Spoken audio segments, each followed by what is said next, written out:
तो leverage analysis में leverage के कंसेप्ट को समझने के बाद और operating, financial and combined leverage हम लोग किस तरह से निकालते हैं, ये जानने के बाद उससे रिलेटेड कुछ कंसेप्ट्स हैं जो काम आएंगे आपके ईबीआईटी ईपीएस एनालिसिस करने में।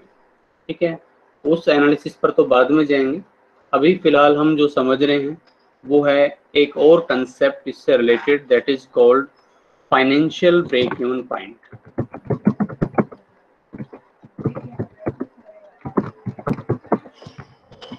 फाइनेंशियल ब्रेक इवन पॉइंट, ठीक है। अब ये फाइनेंशियल ब्रेक इवन पॉइंट क्या होता है, जरा उसको आप समझिए। ठीक है, मान लीजिए मैं आपसे कहता हूं कि कोई फर्म है। ठीक है, पहले तो ये समझो कि ब्रेक इवन पॉइंट क्या होता है। सिंपल ब्रेक इवन पॉइंट की बात करते हैं। ठीक है, थोड़ा सा, क्योंकि जब तक ये कंसेप्ट समझ में नहीं आएगा फाइनेंशियल ब्रेक इवन पॉइंट तो इसके बाद की बात है। तो पहले मैं ब्रेक इवन पॉइंट को ही बताता हूँ आपको। ठीक है sir, where no profit no loss. हाँ बेटा, एक बार वेट करो, सुनो, पहले मेरी सुन लो। ठीक है, break even point, no profit no loss, हम एक तरह से एक लेमैन की तरह बात करते हैं, जैसे हमें और कुछ भी नहीं पता, हम फाइनेंस के स्टूडेंट्स नहीं है, अकाउंट्स के बारे में हमें नॉलेज नहीं है, तो हम इस तरह से जब हम जवाब देते हैं नो प्रॉफिट नो लॉस, तो इससे ये जाहिर होता है। ब्रेक इवन पॉइंट की थोड़ी सी डिटेल्ड एक्सप्लेनेशन हम एक बार समझते हैं। इन डिटेल इसको मैनेजमेंट अकाउंटिंग में फिर से हम पढ़ेंगे। ठीक है, टिल देन अभी आप इतना कंसेप्ट आप अच्छे से समझ लें। ठीक है, देखिए कि इसका मतलब क्या होता है, मैं आपको बताने की कोशिश करता हूँ। इस तरह से समझो इसको कि मान लीजिए कोई फर्म है। ठीक है, और या मान लीजिए आप में से किसी ने बिजनेस शुरू किया, you start A business. Just a minute, मैं थोड़ा सा इसको सेट कर दूं।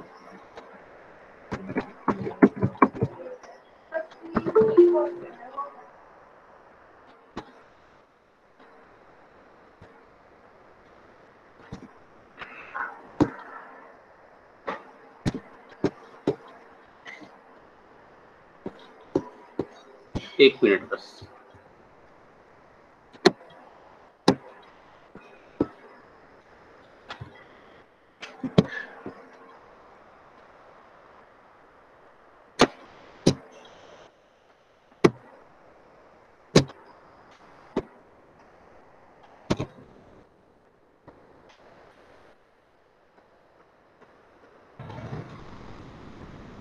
मुझे फोन करता रहेगा लेकिन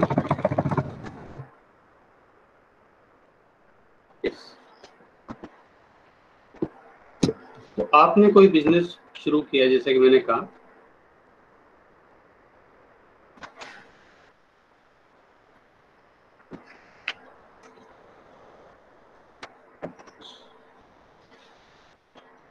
ठीक है, अब इस बिजनेस के लिए बस आप इतना समझ लीजिए, मैं एक बिल्कुल सिंपल सी बात करता हूँ कि आपने क्या बिजनेस शुरू किया। आपने कोई बॉल पेन, फाउंटेन पेन, ठीक है, उसका बिजनेस शुरू किया है, और एक पेन आप बेच रहे हैं 10 रुपए का।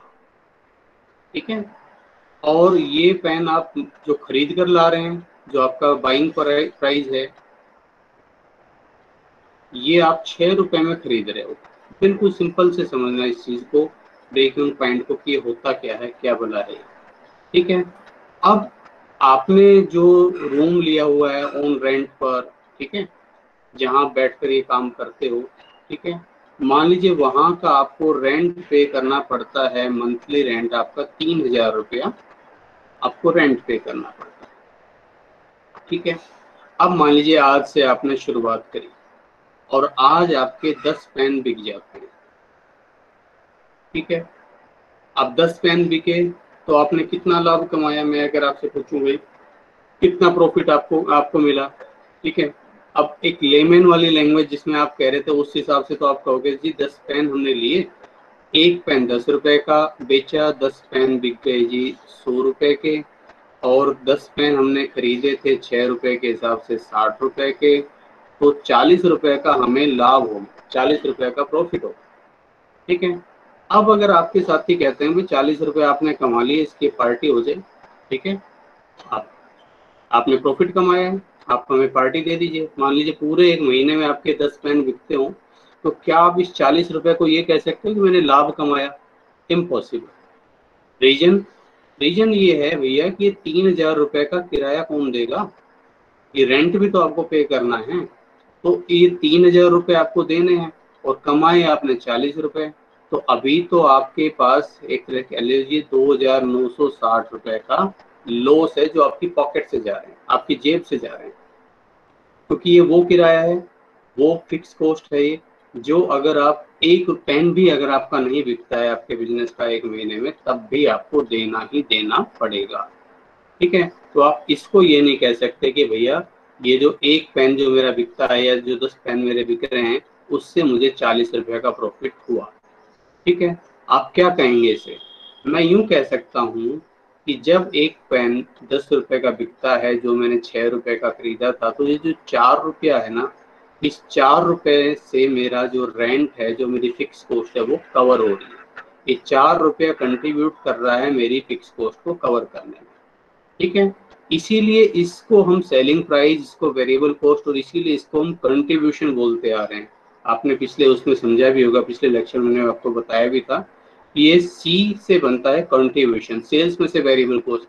अब इसको कंट्रीब्यूशन क्यों बोलते हैं कि पहले तो कंट्रीब्यूट करता है, कंट्रीब्यूट मतलब योगदान करता है हमारी फिक्स कॉस्ट को कवर करने में, और जब ये फिक्स कॉस्ट कवर हो जाती है तो उसके बाद ये योगदान करता है हमारे प्रॉफिट को कमाने में।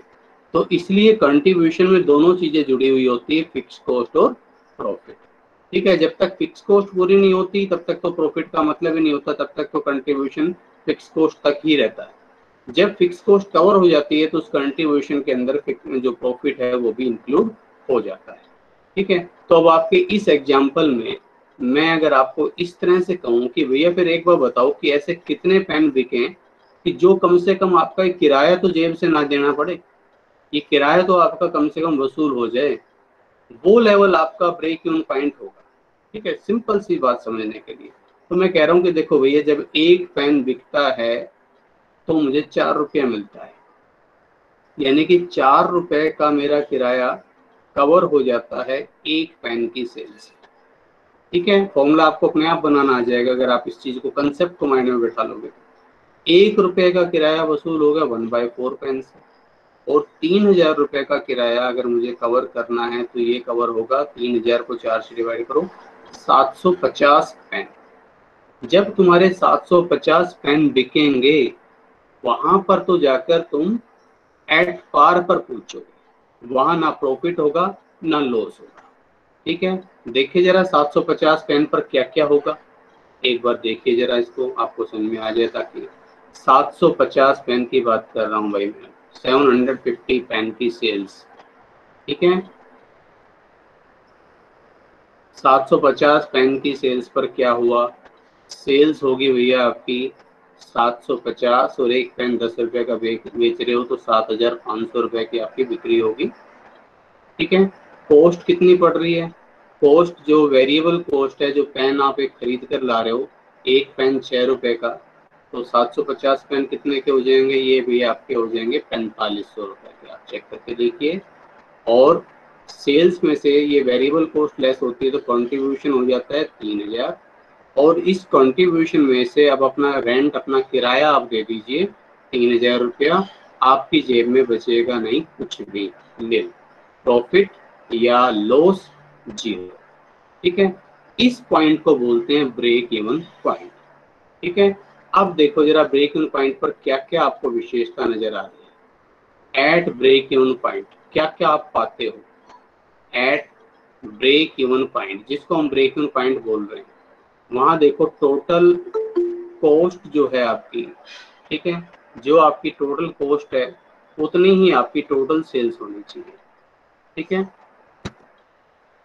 जितनी आपकी टोटल कॉस्ट है उतनी ही टोटल सेल्स होनी चाहिए। देखो टोटल कॉस्ट कितनी है आपकी, टोटल कॉस्ट देखिए 4,500 रुपया तो वेरिएबल कॉस्ट, और 3,000 रुपया आपकी फिक्स कॉस्ट, किराया है ना। 4,500 के तो पेन खरीदे आपने और 3,000 रुपये किराए के दिए, तो 7,500, और टोटल सेल्स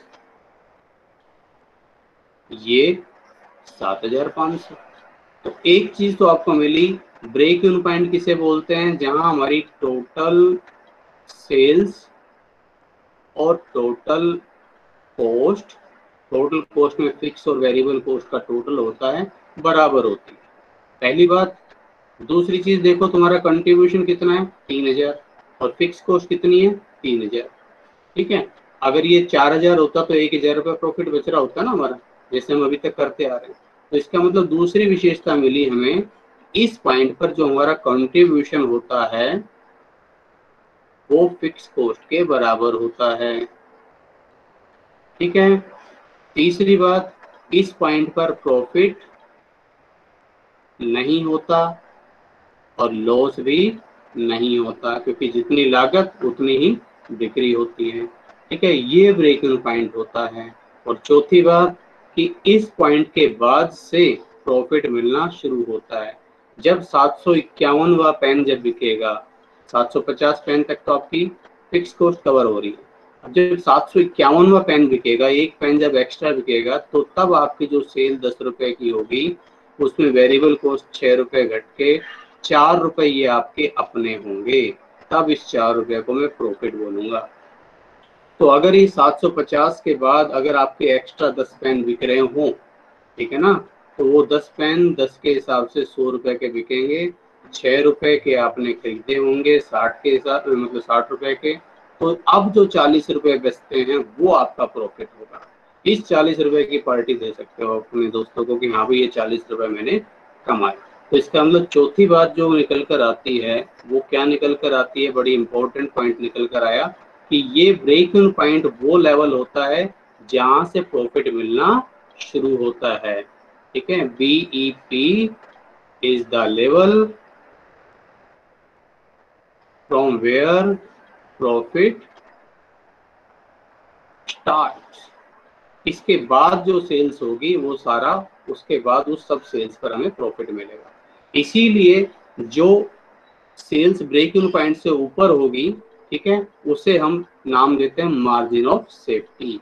ये आपके नोट करने लायक चीज है, वैसे काम आएगी आपके अगले सेमेस्टर में। तो sales above break even point is called margin of safety, पूरा लिखो दो, मार्जिन ऑफ सेफ्टी। यानी कि अब अगर इसी एग्जांपल में तुम्हारे 1000 पेन बिक रहे हो एक महीने में, तो ब्रेक इवन पॉइंट के लिए कितने पेन चाहिए, अपनी फिक्स कॉस्ट कवर करने के लिए कितने पेन चाहिए 750। तो ये जो 250 पेन एक्स्ट्रा बिक रहे हैं, this is called margin of safety. इसे हम मार्जिन ऑफ सेफ्टी बोलते हैं कि यहाँ से हमारा इस मतलब मार्जिन ऑफ सेफ्टी को इसलिए बोलते हैं कि अगर मेरी सेल्स में गिरावट आ जाए, तो 250 पेन तक की भी अगर गिरावट आ जाए, तब भी मैं लॉस में नहीं रहूंगा। हाँ, अगर 300 पेन कम हो जाते हैं तो फिर मेरी सेल्स हो जाएगी केवल 700, फिर मैं अपनी फिक्स कॉस्ट भी कवर नहीं कर पा रहा हूँ, और उस केस में मुझे लॉस बियर करना पड़ रहा होगा, ठीक है। ये मतलब होता है ब्रेक इवन पॉइंट का। तो सरल भाषा में एक बार फिर से मैं कहूँ तो बिल्कुल सिंपल भाषा में मैं आपके लिए लिख देता हूँ कि ब्रेक इवन पॉइंट वो स्तर होता है, ठीक है, हिंदी में लिख दूं, सेल्स का वो लेवल जहां फर्म अपनी फिक्स्ड कॉस्ट को कवर कर सकती है, ठीक है। हिंदी में और शुद्ध हिंदी में बोलते हैं इसका अवशोषण कर सकती है, ठीक है, उसे हम ब्रेक इवन पॉइंट कहते हैं। ये तो बात हो गई भैया ब्रेक इवन पॉइंट, ठीक है भाई, आई थिंक समझ में आ गया होगा, क्योंकि जब फाइनेंशियल ब्रेक इवन पॉइंट पढ़ रहे हैं तो पहले ब्रेक इवन पॉइंट का मीनिंग तो पता होना ही चाहिए, वरना उससे तो आपके क्या समझ में आएगा। ये मैंने ब्रेक इवन पॉइंट तो आपको दिया पता। अब फिर से बात वही आती है कि मैं तो भाई आपको पढ़ाने के लिए आज बैठा था फाइनेंशियल ब्रेक इवन पॉइंट, फिर ये ब्रेक इवन पॉइंट बीच में मैंने समझा दिया आपको। फाइनेंशियल ब्रेक इवन पॉइंट, अब फाइनेंशियल ब्रेक इवन पॉइंट क्या होता है, देखिए ये जो ब्रेक इवन पॉइंट है ये होता है हमारी, ये जो ऊपर जो फिक्स कॉस्ट थी, ठीक है, ये वाली जो फिक्स कॉस्ट थी, कौन सी फिक्स कॉस्ट थी, ये वाली जिसकी मैं कह रहा था अपनी फिक्स कॉस्ट कवर कर सकती है, इसको मैं और आपके लिए क्लियर कर दूं, इसे बोलते हैं ऑपरेटिंग फिक्स कॉस्ट, जहां फर्म अपनी ऑपरेटिंग फिक्स कॉस्ट को कवर कर सकती है, ठीक है। तो जहां फर्म अपनी ऑपरेटिंग फिक्स कॉस्ट को कवर कर पा रही है वो तो आपका ही ब्रेक इवन पॉइंट हो ही गया। अब मैं बात कर रहा हूँ फाइनेंशियल ब्रेक इवन पॉइंट की। तो फाइनेंशियल ब्रेक इवन पॉइंट के लिए मैं कह रहा हूँ कि वो लेवल जहां फाइनेंशियल फिक्स कॉस्ट जो हमने पढ़ी है अभी लीवरेज में, फाइनेंशियल फिक्स कॉस्ट की बात कर रहा हूँ मैं। और फाइनेंशियल फिक्स कॉस्ट दो होती है, आपको पता है, एक तो इंटरेस्ट, ठीक है, और एक होता है प्रेफरेंस डिविडेंड, ठीक है। तो अब देखो फाइनेंशियल ब्रेक इवन पॉइंट क्या होता है, उसकी मैं डेफिनेशन लिखूं उससे पहले आप एक चीज समझो कि एक फर्म है XYZ लिमिटेड, ठीक है। अब इसके पास 10% डिवेंचर्स हैं, ठीक है, 5 लाख रुपए के। तो अब अगर ये फर्म मान लीजिए 20,000 रुपए प्रॉफिट कमा रही है, इसकी EBIT, इसका ऑपरेटिंग प्रॉफिट अगर मान लो मात्र 20,000 रुपए हो, ठीक है, तो इसको समस्या क्या आएगी कि इसको इंटरेस्ट पे करना है कितना, 5 लाख पर 10%, 50,000 रुपए तो इसको इंटरेस्ट ही पे करना है। तो ये अपनी फिक्स कॉस्ट को ही कवर नहीं कर पाएगी, लॉस में चली जाएगी, ठीक है। तो फिक्स कॉस्ट को कवर करने के लिए इसको कम से कम कितना कमाना जरूरी है भाई, कम से कम 50,000 रुपए तो इसके पास होने चाहिए थे EBIT। अगर इसके पास 50,000 रुपए की EBIT होती तो इस EBIT में से 50,000 रुपए ये अपना इंटरेस्ट पे कर देती, और आगे चलो फिर अपने शेयर होल्डर्स के लिए, इक्विटी शेयर होल्डर्स के लिए कुछ बचा तो ठीक, नहीं बचा तो ठीक, लेकिन एटलीस्ट मेरी फिक्स कॉस्ट तो कवर हो ही जाती, ठीक है। आगे समझो। अब उसी फर्म को मैं थोड़ा सा और रूप दे रहा हूँ। इस फर्म के पास 10% डिवेंचर्स तो हैं ही 5 लाख रुपए के, इसके अलावा इस फर्म के पास 12% के प्रेफरेंस शेयर्स भी हैं 2 लाख रुपए के, ठीक है। और जो टैक्स की रेट है वो 40% है। तो अब इस फर्म को अपनी फिक्स कॉस्ट पूरी करने के लिए कितना रुपया कमाना चाहिए। अब आप कहेंगे जी जैसे आपने बताया अभी इस हिसाब से हम कर लेते हैं जी, 5 लाख पर 10%, 50,000 रुपया तो इंटरेस्ट का देना है, 2 लाख पर 12% कितना हो गया भाई, 24,000 रुपया आपको डिविडेंड का देना है। तो 74,000 रुपये में हमारा काम चल जाएगा। आइए देखें काम चल जाएगा 74,000 रुपये में। आइए EBIT 74,000 लेस इंटरेस्ट पे किया 50,000 रुपया, तो अर्निंग बिफोर टैक्स आ गई 24,000 रुपया, लेस इसमें से टैक्स पे किया 40%, 40% हो गया 9600 रुपया। अब प्रेफरेंस डिविडेंड के लिए जो देने लायक हमारे पास बचा 14,400 रुपया, और देना कितना है 24,000 रुपया। क्या पूरे प्रेफरेंस डिविडेंड की पेमेंट हो पा रही है, नहीं हो पा रही। क्यों नहीं हो पा रही, उसका कारण वही है जो मैं आपको फाइनेंशियल लीवरेज बताते टाइम जो फॉर्मूला था जब मैंने एक्सप्लेन किया था, तो मैंने आपको समझाया था कि ऐसा क्यों हो रहा है। क्योंकि प्रेफरेंस शेयर्स की पेमेंट हमें, प्रेफरेंस शेयर्स पर डिविडेंड की पेमेंट हमें टैक्स के बाद देनी है, इसलिए इसकी कॉस्ट को हमें बिफोर टैक्स देखना चाहिए। इसलिए मुझे क्या करना चाहिए था, प्रेफरेंस डिविडेंड को ग्रोस कर लेना चाहिए था, 1 - T से डिवाइड कर लेना चाहिए था। प्रेफरेंस डिविडेंड है 24,000 रुपये, ठीक है, और 1 - T टैक्स रेट कितना है 40%, 40% का मतलब 0.4 लिख दूं, ऐसे ही लिखना है। और आपको 40% को लिखना है 40/100 यानी कि 0.4। तो 24,000 को 0.6 से अब आप डिवाइड करोगे तो 40,000 रुपया आपकी बिफोर टैक्स वैल्यू आती है, ठीक है। तो अब मैं कह सकता हूँ कि भाई 50,000 रुपये तो अपना ब्याज का चुकाने के लिए और 40,000 रुपये डिविडेंड का चुकाने के लिए। आपकी EBIT कितनी होनी चाहिए, अब मैं एक बार फिर से देखूं तो EBIT 50 और 40 90,000 रुपये अगर आपकी EBIT हो, तो इसमें से पहले दो इंटरेस्ट 50,000 रुपये का, इंटरेस्ट चुकाने के बाद बचा अर्निंग बिफोर टैक्स जो कि 40,000 है। फिर अर्निंग बिफोर टैक्स में से लेस किया आपने, ये EBT है, लेस किया आपने टैक्स 40%, 40% टैक्स चला गया 16,000 रुपया। 16,000 रुपये टैक्स जाने के बाद क्या बचा आपके पास, टैक्स की पेमेंट आपने कर दी, उसके बाद क्या बचा आपके पास, एक मिनट,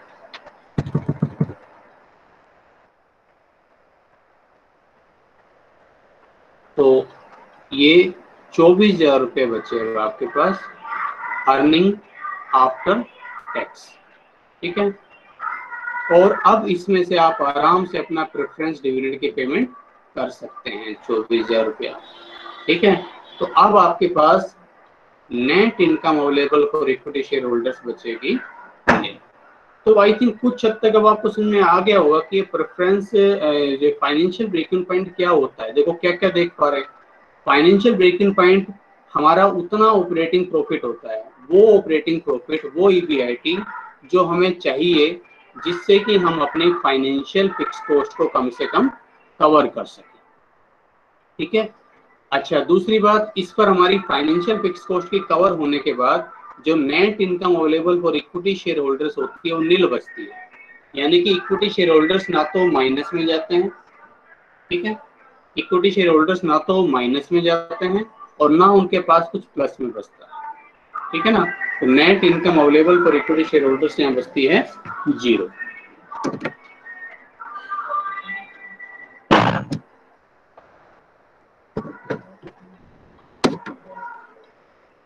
ठीक है जी, तो नेट इनकम जैसे अब आपने देखा, अब जब मान लीजिए मैंने शुरू में एग्जांपल दिया था कि ईबीआईटी आपकी 20,000 रुपए ली थी और उसमें से आपने इंटरेस्ट की पेमेंट करी थी 50,000, तो 30,000 रुपए नेगेटिव जा रहा था, है ना। तो जब आप फाइनेंशियल ब्रेकिंग पॉइंट पर होंगे तो फाइनेंशियल ब्रेकिंग पॉइंट पर आप कब कहलाएंगे, जब आपके पास उतनी ऑपरेटिंग प्रॉफिट होगी जहां आप अपने फिक्स कॉस्ट की पूरी पूरी पेमेंट कर पाएंगे, पूरी पूरी पेमेंट और केवल उसी की पेमेंट। ठीक है, दो बातें, फाइनेंशियल कॉस्ट की पूरी पेमेंट और केवल फाइनेंशियल कॉस्ट की ही पेमेंट, मतलब उस पेमेंट के बाद आपके पास कुछ नहीं बच रहा है। ठीक है, तो वही आपका फाइनेंशियल ब्रेक इवन पॉइंट कहलाता है। ठीक है, और इस लेवल पर net income available for equity share holders 0 होती है। इस पॉइंट के बाद जितनी ऑपरेटिंग प्रॉफिट होगा, आप देखो अब आगे आप समझ सकते हो, यहाँ इस फर्म के पास 90,000 है, अगर ये 1 लाख रुपए कमाती तो इसका मतलब अब इक्विटी शेयर होल्डर्स के लिए भी कुछ बचेगा। तो जब इस ईबीआईटी के बाद इससे ऊपर कुछ प्रॉफिट अर्न करोगे तभी इक्विटी शेयर होल्डर्स को कुछ मिलने की उम्मीद होगी। तो अब मुझे एक बात का जवाब और दो आप, कि एक फर्म का फाइनेंशियल ब्रेक इवन पॉइंट, इसको मैं लिखूंगा फाइनेंशियल ब्रेक इवन पॉइंट। ठीक है, तो एक फर्म का फाइनेंशियल ब्रेक इवन पॉइंट आ रहा है 90,000 रुपया और एक फर्म का फाइनेंशियल ब्रेक इवन पॉइंट आ रहा है मान लो 50,000 रुपया। तो बताओ कौन सी फर्म ज्यादा रिस्की है, पहले वाली ज्यादा रिस्की, क्योंकि इसको अपनी फिक्स कॉस्ट देने के लिए जब तक 90,000 रुपए का प्रॉफिट कमाएगी तब तक तो इसका सिर्फ 0 पर पहुंचेगी, और दूसरी वाली फर्म जैसी 50,000 को क्रॉस करेगी उसके बाद इक्विटी शेयर होल्डर्स को लाभ मिलना शुरू हो जाएगा। तो इसलिए ये भी एक रिस्क का मेजरमेंट है। इसका यूज किस पर्पज से किया जाता है, इसका यूज इस पर्पज से किया जाता है कि किस लेवल पर जाकर आपकी जो क्या नाम है जो प्रॉफिट मिलना है वो शुरू हो जाएगा। ठीक है, तो अब मैं एक बार इसको लिखने की कोशिश करता हूँ, आपको बताता हूँ कि फाइनेंशियल ब्रेकिंग पॉइंट का बेसिक कंसेप्ट अब आपके समझ में आ ही गया। तो फाइनेंशियल ब्रेकिंग पॉइंट क्या होता है, financial break-even point is that level of operating profit। Operating profit को क्या बोल रहे हो आप भाई, EBIT, that level of EBIT, that level of operating profit। ठीक है, so that the firm is able to pay its fixed financial cost in form of fixed financial cost किस रूप में होती है, in form of interest on debt and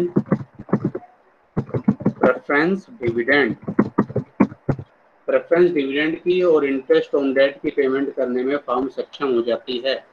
दूसरी बात जो भी आपने पढ़ी, आपने देखी, at this level the net income available और equity share holders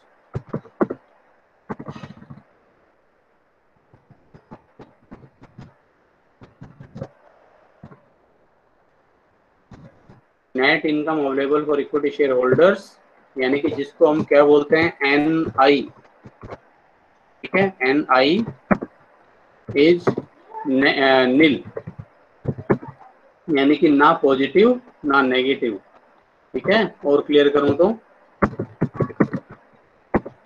neither positive nor negative, ठीक है। तीसरी बात, it is also an indicator of financial risk of A firm, ये फर्म का फाइनेंशियल रिस्क का इंडिकेटर माना जाता है, ठीक है, क्योंकि जितना अधिक फाइनेंशियल ब्रेक इवन पॉइंट होगा उतना ही अधिक रिस्क होगा। Higher the financial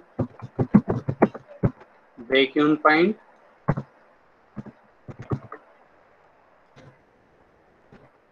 higher risk, higher financial risk for the firm, firm के लिए उतना ही फाइनेंशियल रिस्क होगा। और अब अगली बात कि इसको निकालते कैसे हैं, इसको निकालने का अभी हमने पढ़ा कि इसे निकालने के लिए हमें क्या करना होता है जी, इसे निकालने के लिए हम करते हैं कि financial break even point equal to, फॉर्मूले के रूप में लिखो तो इंटरेस्ट प्लस प्रेफरेंस डिविडेंड की gross value, PD1 minus T. PD का मतलब प्रेफरेंस डिविडेंड और T का मतलब टैक्स रेट। तो इस तरह से हम इस फाइनेंशियल ब्रेक इवन पॉइंट को निकाल सकते हैं। और एग्जांपल मैं आपको वैसे तो दे ही चुका हूं, मैं उसी एग्जांपल को फिर से रिपीट कर देता हूं कि कोई फर्म है एक्स लिमिटेड, ठीक है, और उसके डिवेंचर्स, ठीक है, 10% डिवेंचर्स थे 5 लाख रुपीस के, और 12% प्रेफरेंस शेयर्स थे 2 लाख रुपए के, और टैक्स रेट थी 40%, ठीक है ना। तो अब देखो इसका फाइनेंशियल ब्रेक इवन पॉइंट इस फॉर्मूले में पुट करो, इंटरेस्ट कितनी हो जाएगी, 5 लाख पर 10% 50,000, प्लस प्रेफरेंस डिविडेंड 2 लाख पर 12% कितने हो जाएंगे, 24,000, ठीक है, और डिवाइड कर दो 1 माइनस 0.4, तो 1 माइनस 0.4 से जब आप इसको डिवाइड करेंगे तो ये आ जाएगा 40,000, और 50 प्लस 40 ये हो जाएगा 90,000। तो 90,000 रुपीज इसका फाइनेंशियल ब्रेक इवन पॉइंट बन जाएगा, ठीक है जी। तो ये एक बड़ा इंपॉर्टेंट कंसेप्ट है, छोड़ना नहीं है, आपको करना चाहिए, और सिंपल भी है, कोई इसमें समस्या नहीं है, आपको इस तरह के कंसेप्ट का तो पता होना ही चाहिए। अब एक चीज और आपको जो समझानी है कि जो आपके आगे काफी काम आएगी, कि अर्निंग पर शेयर हम कैसे निकालते हैं, ठीक है। टेबुलेशन फॉर्म में मैं आपको बता चुका हूँ अर्निंग पर शेयर हम कैसे निकालते हैं, इसका यूज क्या है, इसका यूज है आगे अब आपको जो इंडिफरेंस लेवल ऑफ ईपीआईटी, इसका जो नेक्स्ट कंसेप्ट है, मैं अब एक तरह से उसका बेस तैयार कर रहा हूँ। तो ईपीएस आप कैसे निकालते हो, अर्निंग पर शेयर आप कैसे निकालते हो, तो एक तो टेबुलेशन फॉर्म में आपने देखा, मैं रिवाइज कर दूं उसको, आप लिखते हो ईबीआईटी ऐसे, ठीक है। ईबीआईटी में से आप पहले इंटरेस्ट लेस करते हो, इंटरेस्ट लेस होने के बाद ये बन जाती है अर्निंग बिफोर टैक्स, ठीक है, ये कई बार रिपीट कर चुके हैं। फिर इसमें से टैक्स की पेमेंट हो जाती है, और टैक्स की पेमेंट होने के बाद ये कहलाता है अर्निंग आफ्टर टैक्स, या नेट प्रॉफिट भी कह सकते हो आप इसको, ठीक है। और फिर इसमें से प्रेफरेंस डिविडेंड की पेमेंट आप करते हो, पीडी। जब प्रेफरेंस डिविडेंड की भी पेमेंट हो जाती है तो ये कहलाता है net income available for equity share holders, ठीक है, NI। और इस एन आई को आप डिवाइड करते हो नंबर ऑफ इक्विटी शेयर्स यानी कि एन से, तो ये बन जाता है अर्निंग पर शेयर। अब ये हमने टेबल बनाकर कराया, अब इसी का ही आपको फॉर्मूला क्रिएट करना है। जो कुछ किया है सारा प्रोसेस माइंड में रखना, चीज वही है, ठीक है। अब इसको मैं एक इक्वेशन रूप में लिखना चाह रहा हूँ, तो ईपीएस, ध्यान से देखो, ईपीएस इक्वल टू, सबसे पहले मैंने क्या किया, जो ईबीआईटी थी, ठीक है, ईबीआईटी, उसमें से मैंने पहले क्या किया, इंटरेस्ट पे किया, ठीक है। ऐसे समझो, यहाँ 50,000 रुपए की ईबीआईटी थी और मान लो 20,000 रुपए इंटरेस्ट पे किया, कितनी बची, 30,000। अब ध्यान से समझना इस चीज को। अब 40% मान लो आपको टैक्स की पेमेंट करनी है, तो 30,000 पर 40% टैक्स पे करोगे, 30,000 का 40% कितना हो जाएगा, 12,000। 12,000 रुपये टैक्स पे करने के बाद हमारे पास अर्निंग आफ्टर टैक्स 18,000 बचेगी, ठीक है। अब इसको फॉर्मूले रूप में करना है, तो देखो मैं -12,000 भी यहाँ नहीं कर सकता, मैं एक काम कर सकता हूँ। अब ध्यान से देखो, ये जो 30,000 रुपये बच रहे हैं, इसमें 40% घटाना है। 40% क्या घटाना है, टैक्स घटाना है।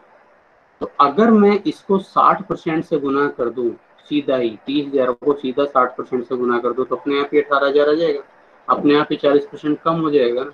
तो हम यहाँ वही चीज अप्लाई कर रहे हैं कि ईबीआईटी में से इंटरेस्ट तो ऐसे घटा दिया, और टैक्स घटाने के लिए हमने क्या कर दिया, 1 माइनस टी कर दिया। जैसे 1 माइनस 0.4 कर देंगे, तो ये अपने आप ही 0.6 से गुना हो जाएगा, और जब 0.6 से गुना हो जाएगा तो अपने आप ही ये क्या बचेगा, अब ये क्या बन गया, अब ये अर्निंग आफ्टर टैक्स बन चुका है।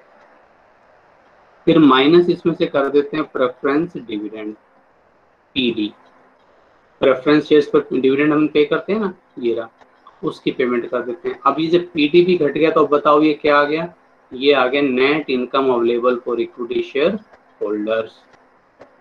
और इसको जब हम net number of equity shares N से डिवाइड कर देंगे, तो हमारे लिए बन जाता है अर्निंग पर शेयर, ठीक है, ईपीएस, ठीक है। तो अर्निंग पर शेयर का फॉर्मूले रूप में लिखना आ गया। अब इसका बेनिफिट क्या होगा, इसका बेनिफिट ये होगा कि आपका अगला कंसेप्ट एकदम क्लियर हो जाएगा, नहीं तो आपको उसके फॉर्मूले सारे रटने पड़ते। तो अब एक इसमें जो कंसेप्ट हम पढ़ेंगे, that is called indifference level of EBIT.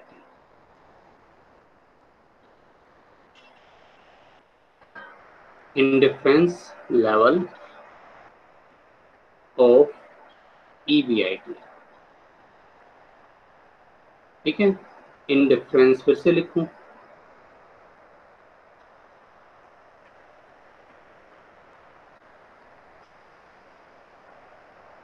ठीक है, इंडिफरेंस लेवल ऑफ ईबीआईटी। अब इंडिफरेंस लेवल का मतलब क्या होता है, जैसे आपने इंडिफरेंस करो पढ़े होंगे, इंडिफरेंस करो का मतलब है इसके हर एक पॉइंट पर जो कंज्यूमर का जो सेटिस्फेक्शन लेवल है वो बराबर रहेगा। हम पढ़ते थे ना कि कंज्यूमर की जो यूटिलिटी है वो बराबर बनी रहेगी, वो बराबर इक्वल उसको संतुष्टि मिलती है। तो ऐसे ही यहाँ इंडिफरेंस लेवल ऑफ ईबीआईटी का मतलब है कि वो लेवल ऑफ ईबीआईटी जहां दो अलग अलग फाइनेंशियल प्लान से सेम अर्निंग पर शेयर मिलती है, ठीक है। तो पहले मैं ये लिख दूं, उसके बाद आगे करते हैं इसको, ठीक है। इंडिफरेंस लेवल ऑफ ईबीआईटी क्या होता है, at indifference level of EBIT, ठीक है, two financial plans will provide same earning per share। जब दो फाइनेंशियल प्लान से मिलने वाली अर्निंग पर शेयर सेम हो, बराबर हो, तो हम बोलते हैं कि भैया ये इंडिफरेंस लेवल है इसका, ठीक है। अब उसका एक एग्जांपल समझाता हूँ मैं आपको। मान लीजिए कोई फर्म है, ठीक है, और उसके पास दो प्लान है, एक तो प्लान 1 और एक प्लान 2। प्लान 1 क्या कहता है, प्लान 1 कहता है कि भाई आप 50,000 रुपए के डिवेंचर्स ले लो, 10% वाले, ठीक है। और बाकी 50,000 रुपए के इक्विटी शेयर्स। ठीक है, एक शेयर कितने का है? 10 रुपए का एक शेयर। ठीक है भाई, समझने के लिए शुरू में बिल्कुल छोटा एग्जाम्पल, लेकिन ये समझ में आ गया तो सारे बड़े भी हो जाएंगे इसी दिन से। ठीक है, अब जरा समझो इसको, मैं थोड़ा स्पेस बना दूं इसके लिए।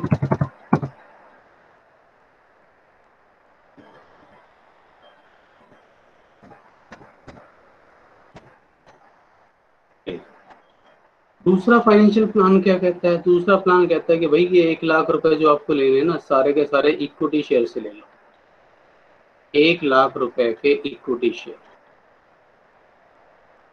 ठीक है, और एक शेयर 10 रुपए का एक हुई।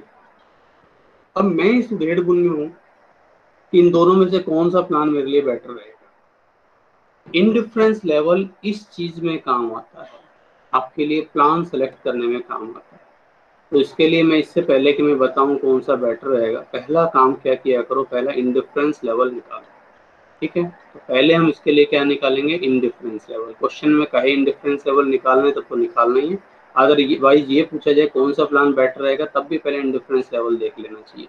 ठीक है, इंडिफरेंस लेवल। अब इंडिफरेंस लेवल क्या होता है? बाय डेफिनेशन वो लेवल ईबीआईटी का जहां दोनों फाइनेंशियल प्लान से मिलने वाली अर्निंग पर शेयर बराबर हो। ठीक है, तो हमने मान लिया उसको, क्या मान लिया? X. Let at X, let at EBIT rupees X rupees की ईबीआईटी पर। अच्छा, मैं टैक्स रेट लिखना भूल गया भाई, वो लिख देता हूँ। टैक्स है मान लो वही 40% लिख देता हूँ। लेट ईबीआईटी रुपीज एक्स रुपए की ईबीआईटी पर। ठीक है, दोनों प्लान से मिलने वाली अर्निंग पर शेयर बराबर रहेगी। EPS will be same. ठीक है, तो फॉर्मूला अब आपके माइंड में है। ठीक है, तो पहले वाले प्लान से ईपीएस निकालो, प्लान 1, और इसकी ईपीएस निकालो भाई, कितनी आएगी? प्लान 1 की ईपीएस निकालो, क्या होगी भाई? अभी फॉर्मूला फिर से दिखाऊं? ऊपर लिखा है वैसे मैंने, ये लिखा है। सबसे पहले ईबीआईटी, फिर इंटरेस्ट, फिर टैक्स घटाओ, फिर माइनस प्रेफरेंसेस, फिर डिविडेंड। वो मैंने यहाँ भी इस एग्जांपल में लिया नहीं है, आगे आएगा तब आप वो भी यहाँ लिख देना, और divide by number of equity shares. ठीक है, तो जरा करो भाई, यहाँ पर कैसे करोगे? तो ईपीएस, सबसे पहले ईबीआईटी एक्स रुपये माइनस इंटरेस्ट 50,000 रुपए के डिवेंचर्स है, और 10% रेट है, तो 5,000 रुपये इस पर जाएगा इंटरेस्ट। ठीक है, और टैक्स हो जाएगा 1 माइनस 0.4, और प्रेफरेंस शेयर्स पर डिविडेंड है ही नहीं। Divide by number of equity shares कितने हैं अपने? 5,000। ऐसे 50,000 रुपए की इक्विटी कैपिटल, एक शेयर कितने का है? 10 रुपए। और जो प्लान 2 है उसकी ईपीएस कितनी आएगी? प्लान 2 की ईपीएस आएगी एक्स ईबीआईटी माइनस इंटरेस्ट, यहाँ तो इंटरेस्ट है ही नहीं, तो टैक्स घटा दो सीधा, 1 माइनस 0.4 हो जाएगा। Divide by number of equity shares, इसके नंबर ऑफ इक्विटी शेयर्स कितने हो जाएंगे? 1,00,000 रुपए की इक्विटी कैपिटल है, 10 रुपए का एक है, तो 10,000 शेयर हो गए, 10,000 शेयर्स हो चुके हैं। ठीक है, अब अकॉर्डिंग टू क्वेश्चन, जैसे आपने कभी करा भी होगा छोटी क्लासेस में जब आप एक्स की वैल्यू निकालते थे, तो अकॉर्डिंग टू सिचुएशन जो है दोनों से मिलने वाली, इसको एटीक्यू लिखा करते थे। चलो मैं वो लिख देता हूँ, अकॉर्डिंग टू क्वेश्चन लिख देता हूँ, वैसे अकॉर्डिंग टू सिचुएशन या as per the condition of indifference level ऐसे लिख सकते हो। ठीक है, तो जो दोनों प्लान से मिलने वाली इसकी ईपीएस और इसकी ईपीएस बराबर होनी चाहिए, तो उस प्लान की ईपीएस कितनी आ रही थी? एक्स माइनस 5,000 इंटू 1 माइनस 0.4 आ रहा था, डिवाइड बाई 5,000 आ रहा था। ठीक है ना, इक्वल टू यहाँ आ रहा है एक्स 1 माइनस 0.4 डिवाइड बाई यहाँ 10,000 आ रहा है। अब x के लिए इसको सोल्व कर ही सकते हैं, 5,000 को इससे डिवाइड किया, ये 2 से सोल्व हो गया, ये हो जाएगा 0.6। है ना। तो 0.6 को x से गुना करो, 0.6x माइनस 0.6 गुना 5000 कितना हो जाएगा 3000, ठीक है। और ये 2 इधर आकर इनसे मल्टीप्लाई हो जाएगा, इक्वल टू ये हो जाएगा भाई 0.6x, ठीक है। अब इनको गुना करो, 1.2x minus 6000 equal to 0.6x। 1.2x में से 6.6x इधर आकर माइनस का हो जाएगा ना, तो 0.6x इसमें से ये लेस हो गया, equal to 6000। x equal to कितना हो जाएगा 6000 डिवाइडेड बाई 0.6। 6000 को 0.6 से डिवाइड करो, कितना आ जाएगा भाई ये बन जाएगा 10,000। तो 10,000 रुपए की EBIT पर जो है इनडिफरेंस लेवल आ जाएगा। क्या समझ में आया? 10,000 पर हो जाएगा हमारा इनडिफरेंस लेवल, ठीक है। अब क्वेश्चन होगा कि हम क्यों मान लें कि इनडिफरेंस लेवल होगा, हम कैसे समझ लें कि इनडिफरेंस लेवल होगा। तो ये क्वेश्चन में जब आता है इनडिफरेंस लेवल निकालो, तब भी आपको करके दिखाना चाहिए। हम बनाएंगे कंफर्मेशन टेबल। कंफर्मेशन टेबल एक बार चेक करके देखेंगे कि ऐसा है या नहीं। ये प्लान 1, ये प्लान 2, EBIT दोनों प्लान पर 10,000, ठीक है। लेस इंटरेस्ट पहले प्लान पर 5,000, दूसरे पर है ही नहीं। अर्निंग बिफोर टैक्स यहाँ है 5,000 और यहाँ 10,000। लेस टैक्स 40%, तो 2,000 इस पर और 4,000 इस पर, ठीक है। तो अर्निंग आफ्टर टैक्स यहाँ बची 3,000, यहाँ बची 6,000 और डिवाइड कर दिया। फिर इसमें से प्रेफरेंस डिविडेंड घटाते हैं, वो है ही नहीं, तो सीधा ही NI आ जाएगा, net income available for equity share holders. Divide कर दो नंबर ऑफ इक्विटी शेयर से, यहाँ कितने हमारे 5,000 और यहाँ कितने हैं 10,000। तो अर्निंग पर शेयर दोनों पर बराबर है 0.6 0.6। अब हमने करा क्यों, निकाला क्यों, फिर बात वही आती है। देखो ये चीज काम की है, हमने ये इसलिए किया है ताकि हम फैसला ले सके कि कौन सा बेटर है। अब आपको एक नियम मैंने बताया था जब लीवरेज की हम बात कर रहे थे, कि जो फिक्स कॉस्ट होती है, ठीक है, लीवरेज का मतलब फिक्स कॉस्ट का यूज करना। तो लीवरेज अच्छे समय का साथी है, फिक्स कॉस्ट अच्छे समय की साथी है। जब हमारी सेल्स बढ़ रही हो तो फिक्स कॉस्ट बढ़िया है, जब हमारी सेल्स गिर रही हो तो फिक्स कॉस्ट से अवॉइड करो, दूर रहो। तो अब किसी ने मेरे से पूछा कि बताओ जी मैं कौन सा वाला प्लान लूँ इनमें से, तो मैं उसको क्या जवाब दूंगा, भाई ये देख इनडिफरेंस लेवल है 10,000। अब मुझे ये बता तेरी एक्सपेक्टेड प्रॉफिट तो कितना कमा लेगा। अगर आपकी एक्चुअल या एक्सपेक्टेड, जिसको मैं बोलूँ एक्सपेक्टेड, ये मैं लिख रहा हूँ, ये बड़ी काम की चीज़ है। अगर आपकी एक्सपेक्टेड EBIT या एक्चुअल EBIT भी लिख सकते हो अगर एक्चुअल अवेलेबल हो तो, और ये एक्सपेक्टेड EBIT आपके इस इंडिफरेंस लेवल EBIT से ज़्यादा हो, ठीक है, तो कौन सा प्लान बेटर रहेगा, फिर आपके लिए डेट वाला प्लान बेटर है, डेट वाला, प्रेफरेंस वाला, ठीक है, जस्ट डेट प्लान बेटर। और अगर उल्टा है भाई, ठीक है, अगर इसका उल्टा है तो फिर इक्विटी प्लान बेटर। फिर वही फिक्स कॉस्ट के पंगे मत लीजिए, फिर इक्विटी प्लान पर रहिए, वो आपके लिए बेहतर रहेगा, बेहतर विकल्प रहेगा। और दोनों बराबर हैं तो नहीं, सॉरी, अगर ये दोनों बराबर है तो आपकी EPS भी बराबर होनी ही है। अब इस बात को माना कैसे जाए, ठीक है, तो अब हम इसको एक बार प्रूव करके देखेंगे। अब मैं 2 अलग अलग लेवल पर अब इनकी EPS निकालता हूँ। एक बार 10,000 से ज्यादा लेकर, यानी कि 15,000 पर मैं निकालता हूँ दोनों प्लान की, एक लाइन में कर लेते हैं, 15,000 पर निकाल के दिखाता हूँ।